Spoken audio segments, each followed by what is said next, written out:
মতো লাগছে। হঠাৎ মেয়ে দুইটার চেহারা অনেক ভয়ঙ্কর হয়ে যায় এবং মার্ভে এটা দেখে অনেক জোরে চিৎকার দিয়ে ওঠে। তার চিৎকারের আওয়াজ শুনে সবাই তাকে শান্ত করার চেষ্টা করে। মার্ভেকে একটি মানসিক ডাক্তারের কাছে নিয়ে যাওয়া হয়।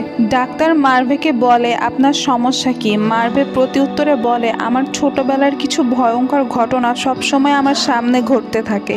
আমার ছোটবেলায় এমন কিছু ঘটনা রয়েছে যেগুলো আমাকে অনেক বিরক্ত করে। আমি ভয়ঙ্কর কিছু চেহারা আমার সামনে দেখতে পাই এবং সেগুলো আমাকে অনেকভাবে ভয় দেখাতে থাকে। তখন ডাক্তার তাকে কিছু ওষুধ দিতে চায়। এতে মার্ভে ডাক্তারকে বলে, আমি মানসিক রোগী না, আপনি কেন আমাকে ওষুধ দিতে চাচ্ছেন? মার্ভে ডাক্তারকে বলে, এগুলো জাদু, আমার সাথে হয়তো কোনো জাদু করা হয়েছে। কিন্তু ডাক্তার এগুলো বিশ্বাস করতে চায় না। আসলে সায়েন্স কখনো এগুলো বিশ্বাস করবে না। ডাক্তার তখন তাকে বলে, আপনার এগুলো হ্যালুসিনেশন, এই জন্য আপনাকে কিছু ওষুধ খেতে হবে যেগুলো